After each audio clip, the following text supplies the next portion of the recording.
VIVE. We got Kim here. Please introduce yourself real quick. Hi, I'm Kim Perry. I'm the Chief Growth Officer of Emtelligent. Niles, operating partner at Niterra Ventures. Well, it's really great to have you here. And we've obviously been at VIVE and we've heard about some AI and stuff, but we don't necessarily need to talk about AI all day long.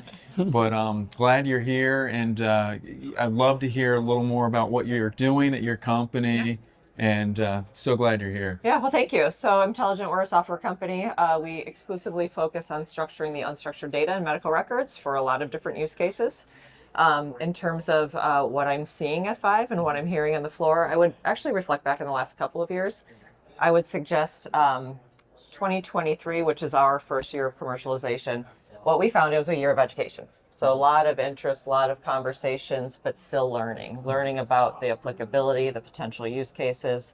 Last year we saw a lot of playing around with readily available tooling. So I call last year the year of enlightenment. So people were understanding that the technologies work, and it's going to be powerful and can certainly make an impact into their businesses, but isn't necessarily scalable yet. So this year is the year of true adoption and scaling of those technologies at scale. Awesome. Yeah.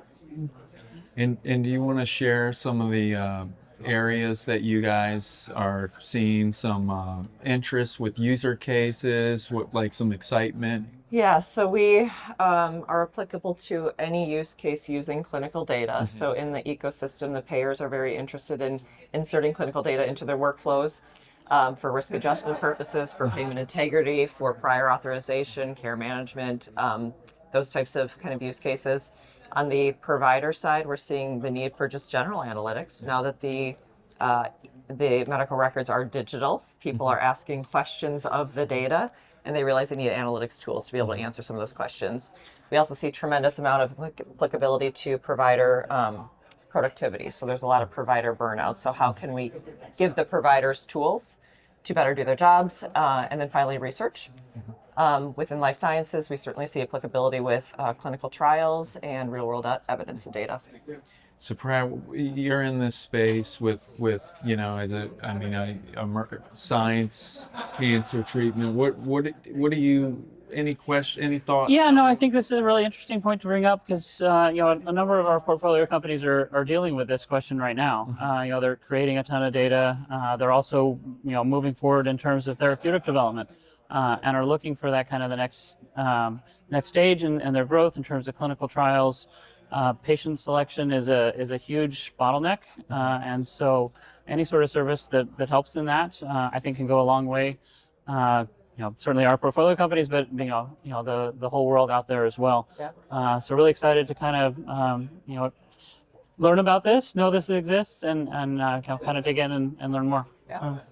What do you see like the biggest pain point in that area in clinical trials that you're able to help? To address? Yeah, I would say, clinical trials are expensive. It's an expensive process. And the longer the trial stays open, the more expensive it is. And the reason trials stay open long is to find the right cohort of patients to be able to do it. So where we participate is to get the data and find the right cohort of patients as quickly as possible. So we're helping by getting not only the cost down of the clinical trials, but getting these therapies in market as quickly as possible. I mean, there's really great technology and R&D coming down. How do we get it into the hands of the people that need it as quickly as possible? So in terms of clinical sites too, are you helping to match up with those site selection, match up those patients to those sites, try and narrow down the number of sites in which a trial can actually take place? Exactly right. Okay. So to answer those questions, you need data, right? So what is the best site to select? Geographically, Exactly. expertise of the site, everything. Yep. Okay. Yep. Okay. Interesting. Yeah. So, is there anything that you have come across of recent that you weren't thinking was going to happen with this technology, with AI this year? I wouldn't say not necessarily focused on this year. What I wasn't expecting, most of our time was spent building the machine learning models to understand the language of medicine and therefore structure the data. When we came to market, we were surprised at other problems our clients were solving for. And I call it the dirty data problem. So I was surprised that a lot of the formats of data are still in faxes or image-based PDFs. And they needed to do some pre-processing to even get the data into a place of usability to structure it. So that was surprising. I assumed that someone had solved that in the market, so we did have to create a new product launch early last year to solve for that use case of just handling a fax, a 1,000-page fax that needs to be split up and understood. And is that still going on? Still going on. Yes, it's mind-boggling. Only healthcare. Yes. So one of the things I think of is, diagnostics companies probably play a more critical role in terms of, there's more data that can be processed now, Yep. and so there's more opportunities to collect data and make it actionable data. What have you seen in that side of the equation? Well, I think I'm just going to piggyback on one of your first comments is there's just more and more data There's more data. Yeah. to be had out there. And so what are Do the you see new diagnostic companies, biomarker companies that are kind of springing up to fill this gap, or? I haven't necessarily seen Okay. that specifically, no. Okay. But I wouldn't be surprised. Yeah. But there's only a few of us to get around to hearing all these conversations. So you maybe gave me a thread to start pulling. Maybe. Yeah, appreciate it. I think maybe there's a talk later Yeah, in the day, right? Do some research.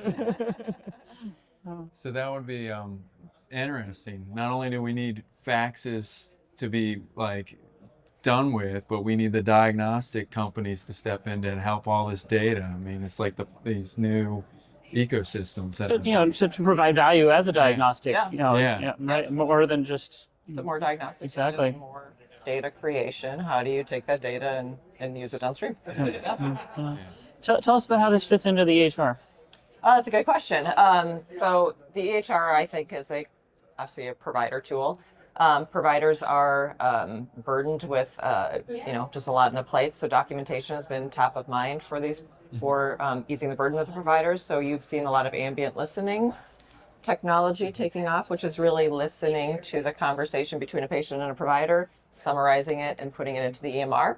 So you take the burden of the documentation off of the plates of the physician, but the interesting thing is when it goes into the EMR, it's still an unstructured note and not usable downstream. So where we see the next sort of version of the productivity enhancement is coding the note as it goes into the EMR. And once it's coded, it can be used downstream, whether it be for revenue cycle purposes or for prior authorization is another really good example, registry purposes. Right? Once you have data coded and structured, it can be more easily machine readable and not human readable. So you start taking people out of the process and just improve the productivity and the burnout. Cool. Do you guys focus on any particular disease categories, or is it just across the board? Nope. So the way we started building the foundational product, it's understanding all medical language. So we're not condition specific. We do see some companies come out there with kind of models focused on just one therapeutic area. But no, the way we foundationally built it was to understand all therapeutic areas. So we don't have a specific kind of condition focus. Cool. Yeah, it's pretty cool. it is. So how long have you guys been around? So we've been around for about 8 or 9 years. It was about a 7-year R&D effort. So we've just been in market for a couple of years. So it's been an interesting last couple of years in the world of AI. It's been pretty exciting. So yes, a lot of insights. Well, thank you for coming on. Absolutely. Thanks for having me. Where do we find out more? www.intelligent.com. Awesome. Appreciate the Thank you. question.